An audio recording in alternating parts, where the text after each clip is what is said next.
Жақсы оқушылар, бүгінгі күндеріңізге сәттілік тілеймін. Қазір біздер шаттық шеңберінде тұрмыз. Ең алдымен біздер амандасып алайық. Амандасу салты әр адамның парызы деп білеміз. Біздер қазір әр елдің өзінің амандасу салты бар. Соған байланысты қазір біздер жұп болып бір-бірімізбен амандасамыз. Жұп бола қойып, бір-бірімізбен нұрсетте маңдайық. Ең алдымен өзіміздің қазақ халқының амандасуы. Егер де ер адамдар бір-бірімен көріп қалса, қалай амандасады?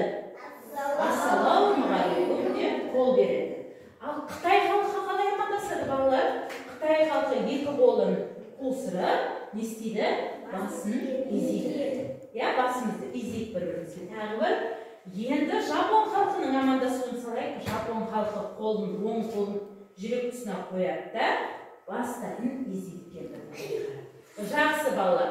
Амандасуымызды біздер әрқашанда өзіміздің міндетіміз екенін біліп жүрейік. Енді оқушылар, біздер қазір отырмастан бұрын мына жерде түрлі түсті қағаздар бар. Сол қағаздарды таңдау арқылы топқа бөліне қояйық. Таңдай қойыңыздар қағаздарыңызды балалар. Асықпаймыз. Көк түске, қызыл түске, және сары түске отыра қойыңыздар. Сарылар ала қойыңыздар. Сары ала қойыңыздар. Отыра қоямыз. Жарайсыңдар. Оламаймыз, Нұрайна, анда отыра қой. Анда отыра қой, Нұрайна отыра қой. Жақсы балалар. Жарайсыңдар, орнына отырдық қой, Енді, арқарай, шуламаймыз балалар. Енді біздер қазір сабағымызды бастамастан бұрын сіздердің алдарыңызда мынандай бағалау парақшасы бар. Яғни бүгін сабағымыздың өн бойында біздер істеген жұмысымызды бағалап отырамыз. Бұл бағалау, бағдаршам бағалау парақшасы. Аллар, тыңдап жіберейік.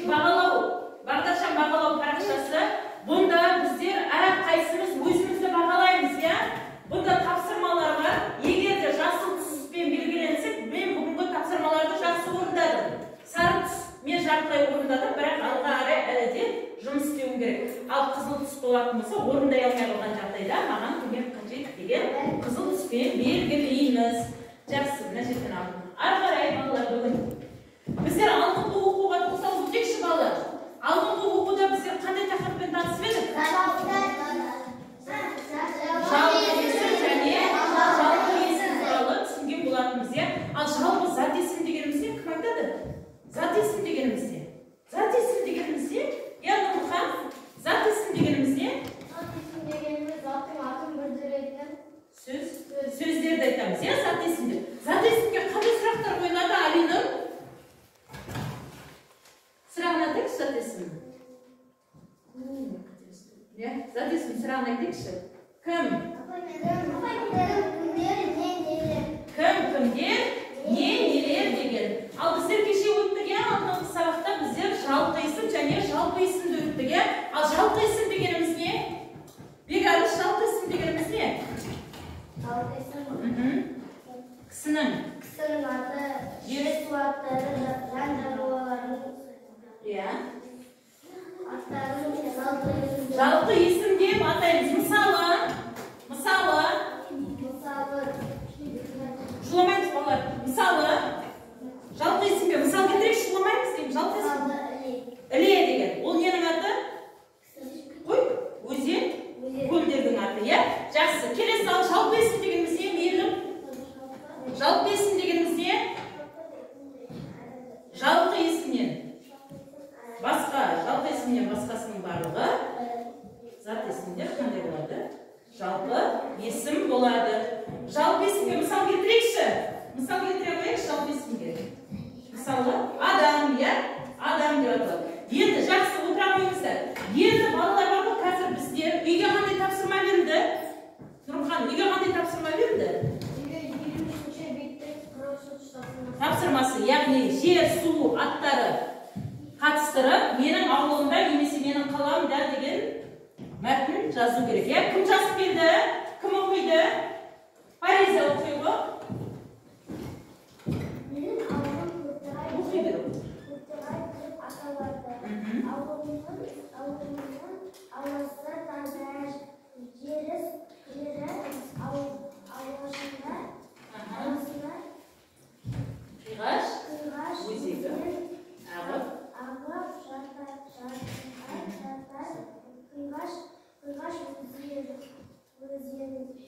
арқылы Шошанбай, Қазы ауылдарына қатынаймыз.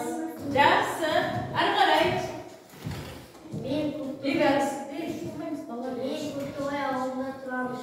Көктоғай ресеймен шекаралас елді мекен ауылынан қарасты балықшы түсіп ауылдары бар. Ауылның ауасы таза. Бұның ішінде жалпы есімдер бар ма жазған? Жалпы есімдер бар ма? Жалпы есімдер бар ғой, иә? Көктоғай, сосын не деп жаздым? Ресей деп жаздым, және балықшы түсіп деген ауылдар, бұл жалпы есімдер. Жақсы, енді осы үй тапсырмасын қорытындылау мақсатында сіздердің алдарыңызда кішкене сөздер бар. Соның ішіндегі сөздерді айтып, жалпы есім ба, жалпы есім ба, соны айта қоямыз. Кеттік саяхта оқиға ғой. Қандай сөз түсті? Тұрын, дауысын шығарады ғой. Сырдария, жалпы есім ба, жалпы есім ба? Жалпы есім, дұрыс, кеттік. Мектеп, жалпы есім. Бала, жалпы есім, кеттік. Ақсақал, жалпы ма, жалпы ма? Жалпы ма? Жалпы есім ғой, кеттік. Отыра ғой. Ақын, жалпы есім, дұрыс, кеттік. Шуламаймыз балар. Мадина, жалпы есім. Шуламаймыз. Құс, жалпы есім, кеттік. Айгүрул, жалпы есім. Жалпы ма? Жалпы есім, иә, дұрыс, кеттік. Ары қарай. Іле, қандай іле? Жалпы есім, дұрыс, кеттік. Әже, шуламаймыз.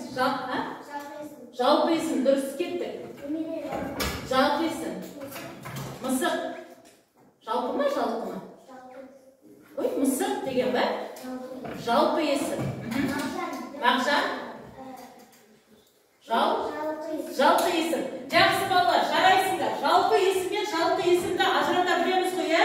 Бітсек, үйдің тапсырмасын орындаса, онда өз сөздеріңізді бағалай қойыңыздар. Өз сөздеріңізді бағалай қойыңыздар. Бағаландық па? Өз өзімізді бағалайық, бағалау парақшасына. Иә, түспен бағалаймыз. Жаңағы жасыл түс, қызыл түс, сары түспен бағалаймыз ғой. Жақсы. Олай болса, енді балалар қарайық, бүгін бізде жаңа тақырып.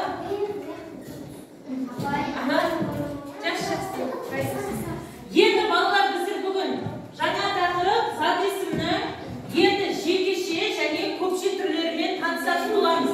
Оқулықтарымыздың бетін аша қойайық. 94-ші сабақ зат есімнің жекеше және көпше түрімен танысамыз. Бүгінгі біздердің сендердің меңгеретіндеріңіз, шуламаймыз балалар. Меңгеретініміз сурет бойынша тақырыпты болжаймыз. Зат есімнің жекеше және көпше түрін ажырата аламыз және көптік жалғауын дұрыс жалғайтын боласыздар. Бүгінгі сіздердің меңгеретіндеріңіз. Енді балалар, қазір мен қолыма қарайықшы. Бұлар нелер? Нелер бұлар? Не бұл? Математика. Дәптер. Мынау не? Қалам. Қандай сұрақ қоямыз? Қаламға қандай сұрақ қоямыз? Не деген сұрақ қоямыз? Дәптерге де не деген сұрақ қоямыз? Ал егер де менің қолыма былай етіп алатын болса, мынау нелер деймін? Мынау не? Нелер мынау? Қалам. Қаламдар деймін. Яғни қандай сұрақ қойып тұрмыз? Қаламдар. Нелер? Қаламдар. Ал мынау? Нелер? Дәптер. Дәптер. Ал жаңа біріне айтқанда қандай сұрақ қойдық біздер? Не деген сұрақ қойдық, иә? Ол яғни зат есімнің жекеше түрі. Не? Қалам. Егер де мендегі 3 қалам болатын болса, 4 қалам болатын болса, оларға нелер? Яғни оны біздер көпше түрде айтып тұрмыз. Нелер? Дәптерде сол. Не дейміз бір дәптерге? Ол жекеше түрі. Ал мыналарды нелер десем, ол көпше түрі. Ал енді мына суретке назар аударайықшы. Мына суретке дәптеріміздегі кітабымызда мына суреттерге назар аударайық. Мынау ненің суреті? Түйе. Ал мыналар нелер? Түйелер. Мынау бір түйе, мында мысалы 3 түйе. Ал мынау не? Асық. Қандай сұрақ қоямыз? Не деген сұрақ қоямыз? Ал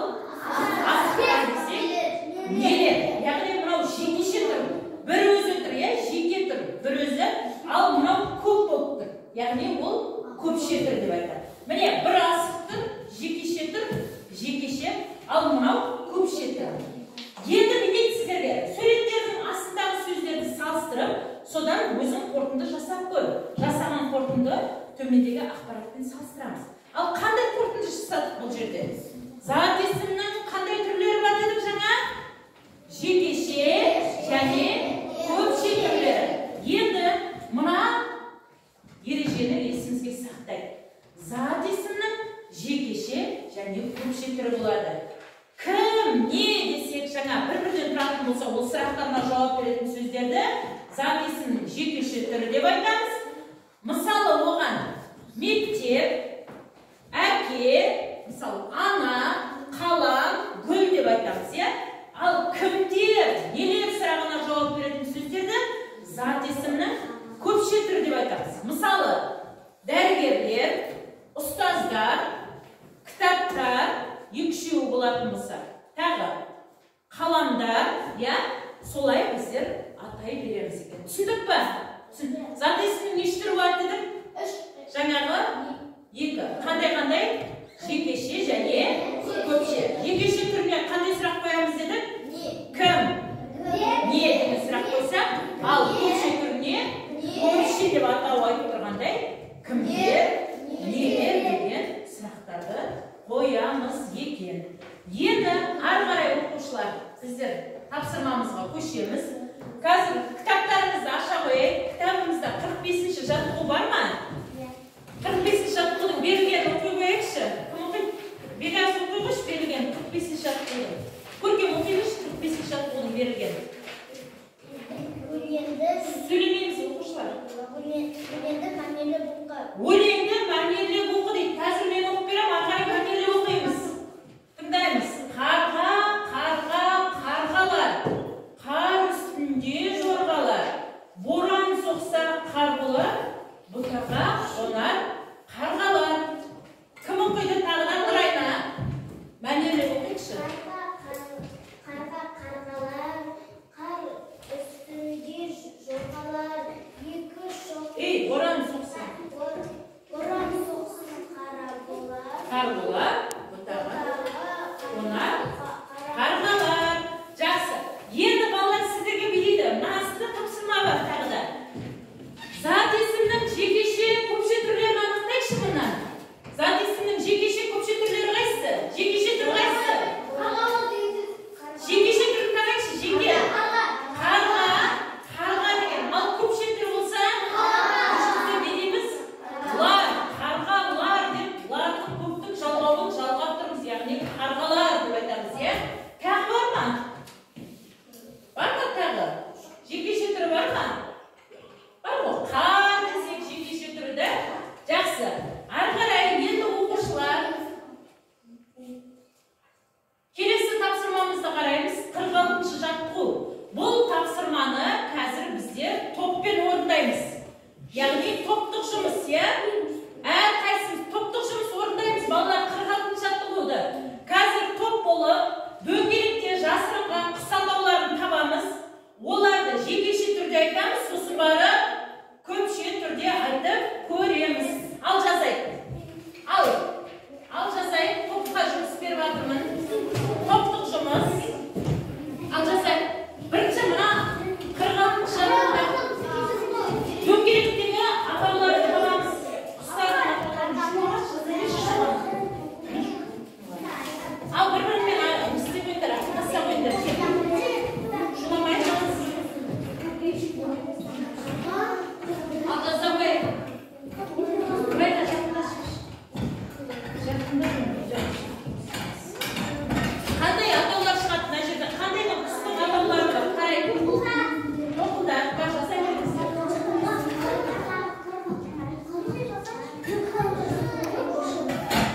Көпше түрін жазамыз, жақындай.